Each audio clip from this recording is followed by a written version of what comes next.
Hello, I'm Rob Murphy. I am the co-writer of To Hunt a Killer. I'm here with Julie Mackay, the other co-writer. Julie, this is your story. This is your life.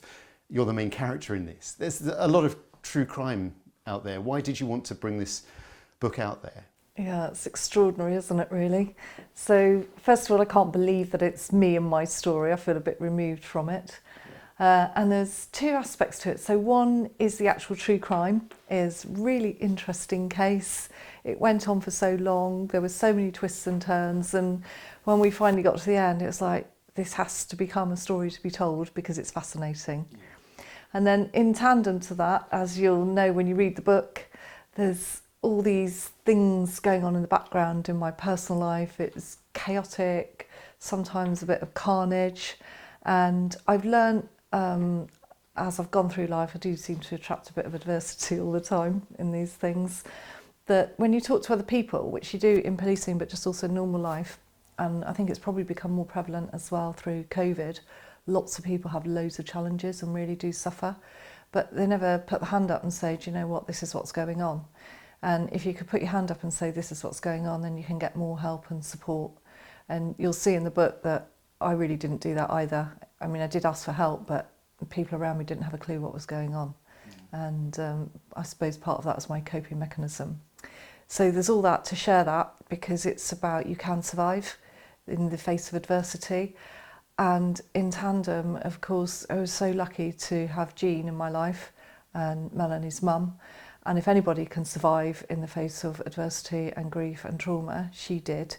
And her resilience really, really helped me. When you started reading about Melanie, what did you think of her? What impressions did you get? So the first things I read about Melanie was that case file, the closing report really, the storybook I call it. It's not a story at all, is it? Because it's factual. But it was about her being out in Bath at a club, you know, and I've been at those clubs in Bath. She was like me, so she had blonde hair like me, she was outgoing like me, she obviously put, you know, having fun at least on a par with her studies. I put having fun above my studies. And so I saw a lot of similarities, and she was only a little bit older than me. Yeah. And of course, when I first met Jean, you know, I was the same sort of age then as Jean had been when Melanie was killed. So there were similarities there. I was convinced I was going to find her killer. Yeah. People would say why, and I just said, it's a gut instinct in here, and we're going to find him. And that day when Gary rang me to say that we got the DNA hit back, you know, it was just, oh my God, Melanie, we've done it for you. And it was as though she's there with me and we've done it. So yeah, great affinity to her. And she just didn't deserve to die, did she? And, no. You know, I've lived a life that she could have lived probably. Yes. Yeah. Special girl and a special family as well. Yeah, lovely, lovely family, lovely people. It's one of the big themes of the book, isn't it? Your relationship with Jean. Do you remember first meeting her, and how did the relationship develop? I was taken on the review of the case. Had been the Crime Stoppers bit had gone on, and we were just then working through the next stages, and said, oh, you should come and meet Jean. So I did. I just went and met her in her sitting room, and she was just lovely. When you first meet victims, families, it's always a little bit you're a bit apprehensive because you don't want to say the wrong thing, you don't want to do the wrong thing. You want them to think that they can trust you and that you're going to be professional. And she was just really open and really nice. But of course, they've been dealing with the police for 25 years. So as she says, another police officer traipsing through her front door, and that was me. But over time, it became something else, didn't it? Yeah, because as we went on then, so I really early on was convinced I was going to solve this case. Yeah. As I've said, and everyone looked at me as though I was mad, and I told Jean this as well, and Adrian when I first met him. But I just used to go and visit her to keep her in the loop about what was happening, because we were doing things all the time, and who's going to tell her? So she had a family liaison officer, but they were a little bit removed, so they weren't working in the team. So by the time I told them and they'd made time to go and see Jean, I kept them in the loop with it, but just found it was easier to go and see her myself, and got on really well with her. I quite liked to go and have a cup of tea anyway, and biscuits, that was good. Particularly towards the end of the book as well. I mean, she became a big part of your life and a support. Tell us a bit about that. Yeah, so she was great. So as we went on, so I would go, and this is just how it evolved. I'd go, we'd have a cup of tea, we'd have some biscuits, and we'd chat, and then she might need some shopping, so I'd either get shopping for her when I was shopping for everyone else, or I'd take her out, or we'd go out and we'd go and have tea, or we'd go to the garden centre or go to the pub and just generally chat. We liked the same things, so going to see her wasn't always about, of course there's updates to do with the case, or no updates depending where we were, but we'd just chat about life, gardening, what was happening. She'd tell me all about her life and things that had happened to her, which was really interesting. My life was its usual spiralling car crash, and I'd just say to her, "Oh, how's things at home, Julie?" I'd say, "Yeah, they're a bit dire at the moment, Jean." But she would be a help. She's so steady. She was so steady and calm, and oh well, these things happen, you'll be all right. And she was great. She wasn't ever judgmental. I think that's the key. Everybody always, if you tell people about things that are difficult in your life, they will judge you, or they'll have an opinion. And she was never like that. She never said you should do this or you should do that. She was just like there, rock solid in the background. You're a bit of a free thinker, slightly unorthodox. I think you'll probably be the first to admit that. And this relationship with the victim's mother is also slightly unusual, or it is perhaps to some more traditional detectives. Did anyone ever say to you, come on, there are rules here, there are guidelines, and this isn't how it works? Or what would you say to somebody who would think that? It's interesting, isn't it? Because normally there is a set protocol around it. So you do have your family liaison officers. The SIO does engage with the victim's family, and some cases more than others. I think the difference in this case was it was going on for so long. Yeah. And the other aspect was that I was the one constant working on it then, from when I started until we finished, through those 7 years, apart from obviously Gary, who was there. It was me and the family liaison. She was there at the beginning, but then she left and had retired. There was somebody else who was involved around family liaison, and he was great. But yeah, it just evolved like that. Did anyone ever ask me? No. No one ever said, what are you doing, Julie, being friends with Jean and Adrian and Karen, or why are you seeing them? And it became more accepted that I was that person, that contact going through, because I knew A, everything about what we were doing, and B, I'd just formed that relationship with them. The book starts in the storeroom where you're going for the first time in 2009. A mass of crates and evidence bags and files. What was that like, just seeing this big mountain of evidence, this case? There's carnage. Absolute carnage in that warehouse, if that's what you want to call it. So they'd said when you're going to the Bourneville, wear like jeans and scruffy clothes, which of course I probably never did because I just wasn't like that. That meant being organised. And it's dirty. It's floor to ceiling of crates and boxes and exhibit bags and files. Those rickety old doors to get in, the blooming alarm that always went off no matter what you did, whether you pressed the right buttons or not. And yeah, just cold and dirty, really. But was it overwhelming? Because like generations of detectives had been to this case and had created all this stuff, and now it's your turn.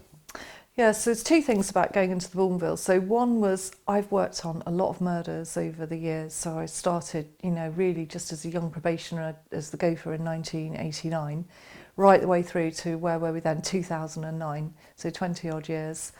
And I recognised some of the cases when I was in there. So that was the first thing. They've all got names and you think, oh yeah, I've worked on that one, or I worked on that one, or that one's unsolved still. And when we first went with Melanie Road, it wasn't all in one place. So the boxes were all over the place in this warehouse, so they weren't all stacked together. And it took some time to find all those documents, 30,000 documents and all the exhibits, and they just weren't in one place, so we didn't even have them all really. But did you think, how am I going to pick my way through all of this? I thought, how are we going to find all the stuff? And having worked on other cold cases where you don't have everything, when eventually it was all gathered up and put in one place, we thought that was phenomenal, absolutely amazing that we'd found it.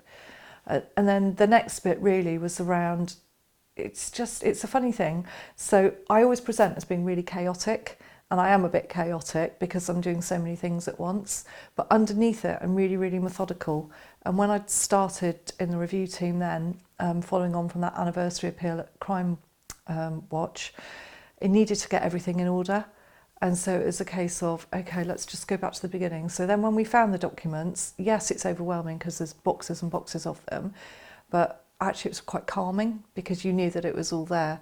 And then you'd find another box of things like the green book that, you know, with all the green blood people in it. Yeah. And that was just like, oh, that's really interesting. Where's that come from? You know, and it was sort of like randomly somewhere else. The exhibits, we didn't have all the exhibits then, and in fact we didn't even find some of them until, you know, years later. Yeah. But it was nice to know that we had some and that we could resubmit those if we needed to, and then just getting it up and running and trying to get it off a card system and onto a computer. And over the years, obviously the book goes into the detail about how you did it. What for you were the real highs, the points we thought, yes? So it's really strange, isn't it? Because the very first thing when we had from Crime Watch, after our first suspect was no longer, we had 72 names, and just getting those on a paper system to say, right, who are these people and who is eliminated? That was my first yes, because we'd done it, you know, we'd got them and we were off and running then. And once we'd started that was good. The next bit then was around the opportunity to apply for familial work. Yeah. I think that was really exciting, and I had no idea about it, I didn't understand it as I do now. The highs and lows that follow that, of course, go. When it was brought across, so subsequently I moved from the review team into the MSIT, to the murder teams as a DI, as an SIO, and when the case was taken there, I felt really happy about that, felt like it was where it should be. Going back to what I would have thought is a big high was when this man comes forward after 26 years, Ben, in the book, and here's this guy out of nowhere who saw it and nobody's ever spoken to him. What was that like, that moment? So that was a bit bizarre because they had a phone call saying, oh, somebody's contacted us at Bath saying they witnessed it. And that was a few months after Crime Watch, so we'd done our 72 names, that was in order, so I was happy then. And when he comes forward and says, yes, I was part of it. Okay, so the first thing you do is research him. Who is he? So we've had quite a lot of people come forward or names put forward. So are they mad? Are they telling the truth? Are they being vindictive? Have they been interviewed already? There's all these questions and things you want to know about that individual before you even talk to them. Yeah. And we went through all of that, and he seemed to be, from the off, just on the face value of our papers, genuine. Yeah. So that was exciting. And then sending, obviously, Alan out with Gary to go and interview him and waiting to see what he said. And when they came back, and it was like, he's seen the murderer, and he's definitely, you know, what he saw was her and the killer that night. And that was like, wow. Yeah. What can we get from this? How are we going to now find the killer from this? The case did change at that point, or it gave you a lot more, didn't it, than you had ever had before, or anyone had ever had. Yeah, it before. gave us loads. So it gave us a description of the killer, and we could try and compare that to what we knew from the science. It gave us some timings. It gave us the opportunity, as we went on, to use our professionals, so our profilers that we used subsequently and years later, and all these things help, and it focuses everybody's mind, because suddenly you've got another opportunity to solve it. So you haven't just got your DNA now and your science, you've got a witness, and all that he could tell us. So he knew that the person was in Bath, he'd seen him before on at least 2 occasions, so okay, so they're local, and where do we start looking? And that was a great step forward. You had quite a few steps back as well during this plenty. case. Yeah, what was it like though when you think, you know, you've just made this huge advance, and obviously it's such an important thing to solve this murder, and you get another setback? Yeah. So I think the first setback for me really was around the familial work, when we'd gone through all the application process, which jumped through many hoops, secured £20,000 worth of funding from the stealth funding, and then the government put the embargo on it because they wanted to review it and the legitimacy of using those samples. And I thought that was really annoying, to say the least. And that was a year before that came. And then obviously when we started on the familiar work and everybody says, oh, you'll get them in the top 10, we've had loads of success, you know, and we learnt so much about it from other people around the country. And our lists came through and we're really excited then, and we go and do our swabbing all over the place, and we're going to find them in the top 10 or the top 15. And of course, as the months go on, it's like, that's a bit irritating. Everyone said we'd find them and we haven't, why not? And then the next thing that we focused on was, if anybody ever rang up and gave us a name, we immediately researched that person and took whatever steps we could to eliminate them. And we had a few really, really good suspects, you know, deathbed confessions and, of course, the old clairvoyant that comes up, and, you know, all these different things. And each one, when you research them, they were there at the right time. They might have the right antecedent history in violence or sex offending if they were known to the police. They might not have been known to the police. They might have died because they've committed suicide after the police were going to see them, or something else similar had happened. And each one, you think, yeah, this could be it. They fit the criteria of what we're looking for. But with the passing of time, and all these great leads, all these great names, these great antecedents come forward, and they're all no. It's very annoying. Because you it's more than annoying, surely, isn't it back from the lab, you know, and of the last 25 samples that were examined, none matched the profile. You're like, oh, for fuck's sake, really? And off you go again. And I suppose that's why they started introducing this suspect of, well, we did suspect of the week, suspect of the month. It usually took us, more than a week to get them. Because how then, out of we had, focusing on the people in the system, 8,500 names. Yeah. So how do you get your team motivated? Oh, here we are, we've already done 2,300 and eliminated them. Yeah. So we're on the next 100. How are we going to choose them and make people excited? One of the big themes of the book is also you being a working mum and balancing being effectively a single mum to 3 teenage children and having a full-time, really demanding job. How did it work, or didn't it? Chaotic. Like everything in my life. So, certainly at the beginning, you know, when I started with on the review team, I was on my own with the 3 children then, who would probably be about 10, 11 and 13, I think, something like that. And we had dogs and horses, so, you know, I'd get up in the morning and do the horses, and they were probably quite feral, my children, who live in the countryside. We didn't have many boundaries about being out and about. So, so that was, it was hard work. It was hard work at the beginning because I didn't have any support, so I didn't really have family support around me. So I had nobody who came, you know, would either pick them up or drop them off in the morning or afternoon at school, or come one day a week or do anything.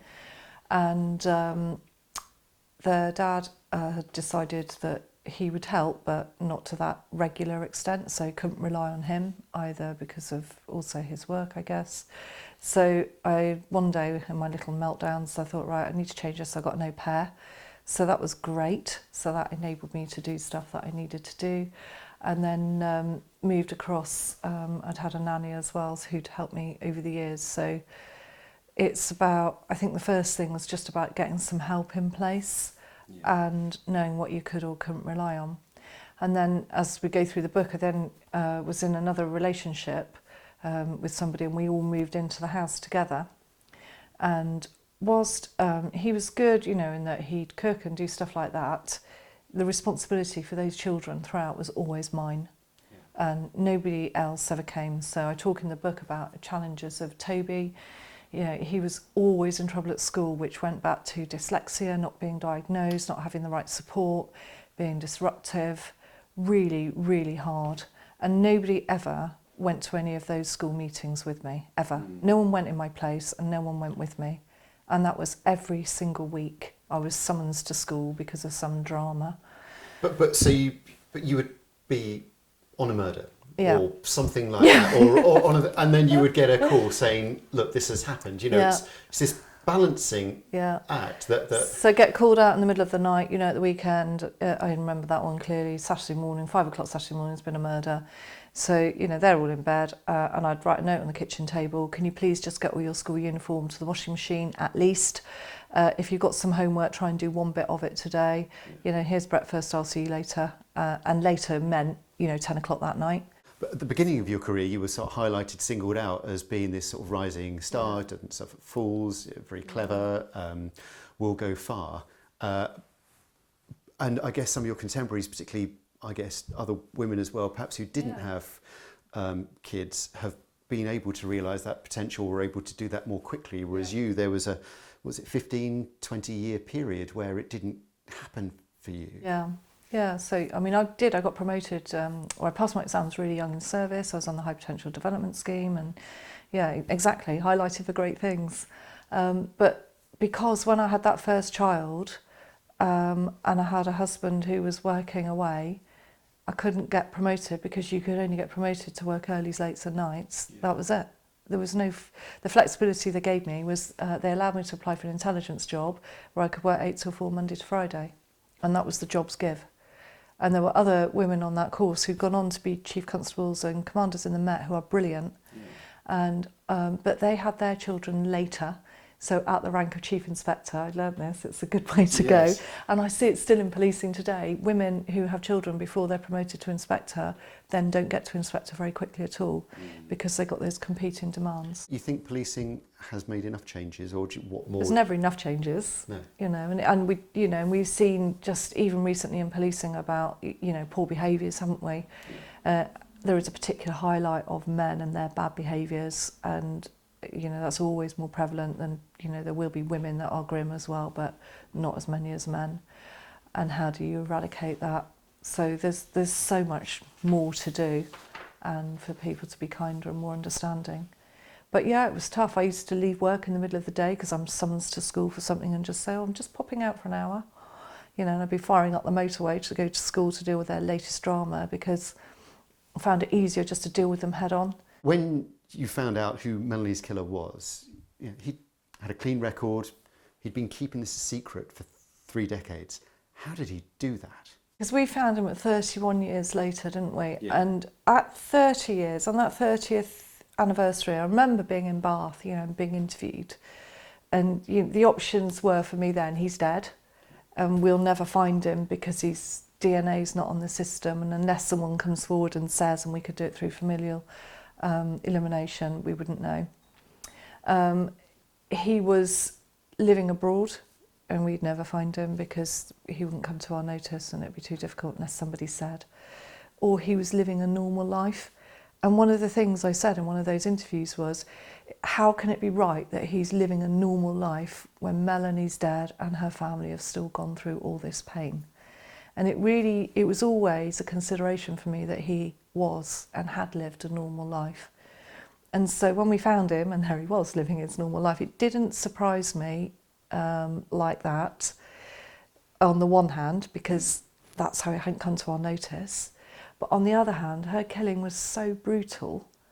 How could somebody live with themselves or disassociate themselves with that sequence of events on that night 30 years earlier and not behave in an adverse way or display any signs or tell anybody? That was amazing. Was it just a switch in his mind, do you think? Who knows? Must have done, no idea. He never spoke, so I don't know. And one of the things that intrigues me always that I'd like to ask him is, why did you do it? What on earth drove you to do it? Not just because you want to say, why did you do it? You're really bad. But if you understand why he did that, you might be able to stop others from behaving in the same way in the future. And secondly, how did he reconcile doing that and then living the life that he did? The ending of the book is bittersweet. One time you've got the culmination, the case of your life, you're being feted in the media. But away from that, there's all kinds of other things going on that have broken you effectively. Just briefly tell us what that was like. Yes, that day in court was phenomenal, wasn't it? All that. Yeah. And it's a funny world really, because you don't have much time to sit and enjoy it. And it was really emotional when the family were doing their victim impact statements. You genuinely want to sit there and cry for them, versus you want to feel all warm inside because actually you have found the man that killed Melanie and he's there in the dock. You spent 7 years doing that as well. Yeah, It was such a yeah, thing. a long time, yeah. I always knew I'd found him though. That's what made me feel smug. And then, yeah, I'm dealing with all the media outside, which was huge, and everything that went with that. You know, everybody wants a little part of you and how you do that. The organisation, I think Avon Somerset Police were caught on the back foot a little bit. They didn't realise how it would capture the hearts of the nation, a cold case. And because nobody really took much interest, you know, corporately in me doing this work, they didn't know or understand it. And it was like, suddenly, oh, it's all there. So that was interesting. And then at home, you know, I've got the carnage at home, so failing relationship that was really, really difficult.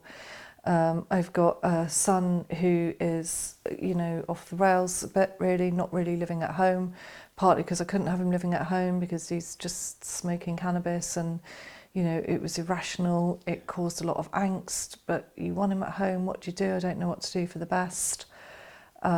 I've got a daughter who's away, you know, who'd gone at 16, now 17, living in Belgium. And then I've got my youngest who's just still permanently in trouble at school, which I still, as I've said, I just didn't really think it was his fault. But, you know, what do we do with him and how do we manage all that?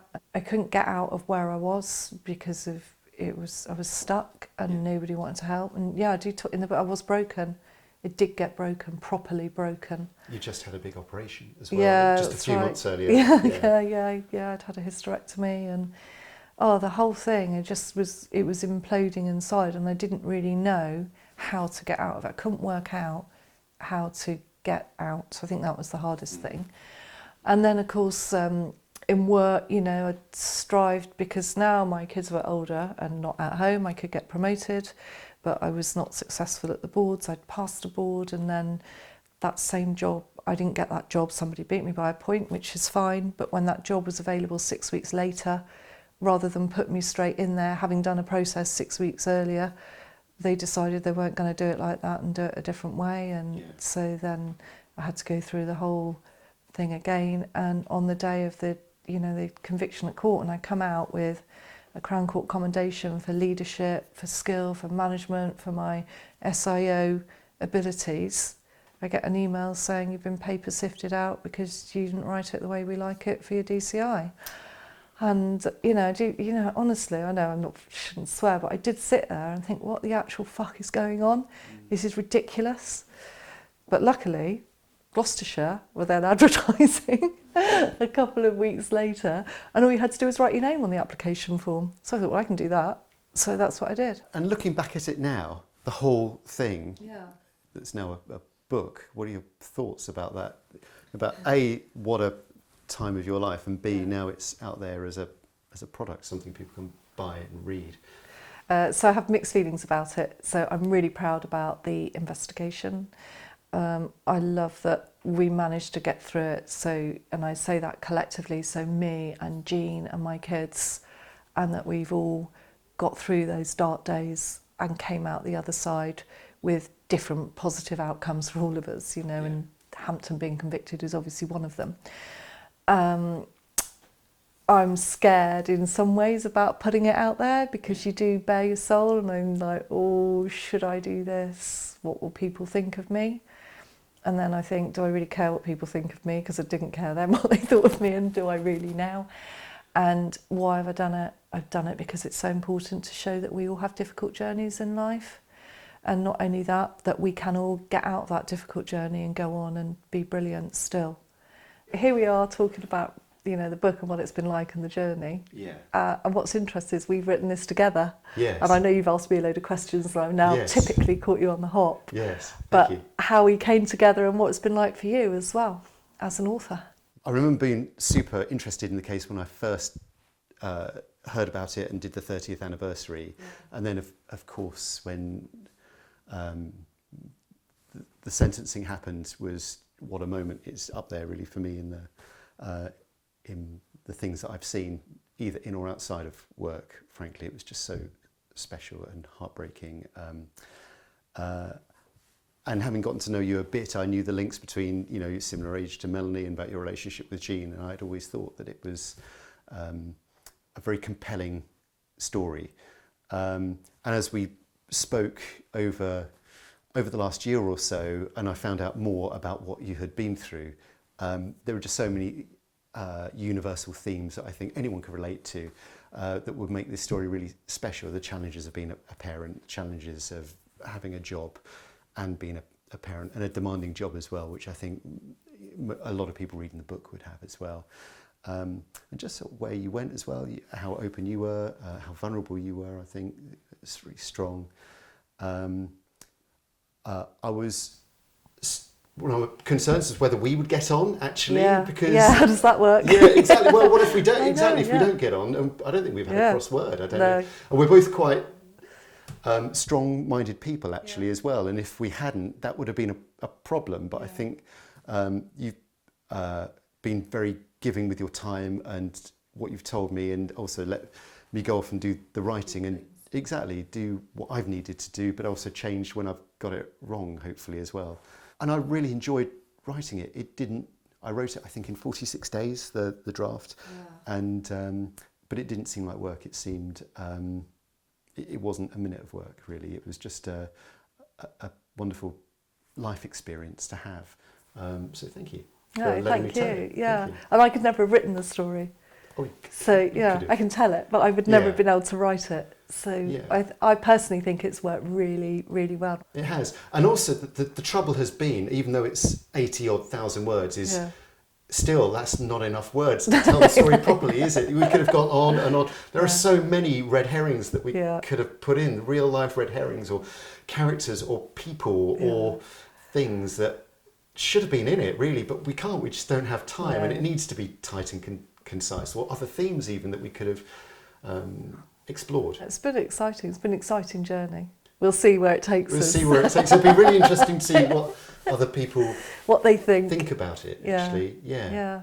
I know. How do you feel about that then, when people are then critiquing the book? Petrified. Absolutely petrified. Also, I've got huge. This is. I think I've said it. To me, it does matter as if it were life and death, because it's your life and Jean's life and it's Melanie's death. So, so I have taken it really. Although it wasn't work, I've taken it really seriously, I think, and been hopefully responsible, and treated it with a huge amount of respect. Always in the back of my mind, there will be, is this good enough? Yeah. And have I done you justice? Have I done Melanie justice? Have I done the Road family justice? Have I done the investigation justice? That's always a constant voice in my head, which is there. Well, I think so. I hope so. And as you know, still, even writing the books or telling the story, I'm still very protective of Jean and Adrian and Karen, and I don't want them to be exposed in a bad way. No, I don't think versus we have. saying how lovely and amazing they are, and people should know that the brilliance of them. Really, they're just the most incredible people. I've been lucky enough to interview Adrian and Jean in the past, and they're interesting, aren't they? Because you would see them as just normal people, but behind, when you hear them talk, they're A, so eloquent, and B, they've got this huge thing in their lives, haven't they, which they speak so eloquently. Never go away. Well, I'm glad we did it. I think it's been a great journey. We'll see what comes, won't we, of it? But people think about it. Hopefully they'll like it.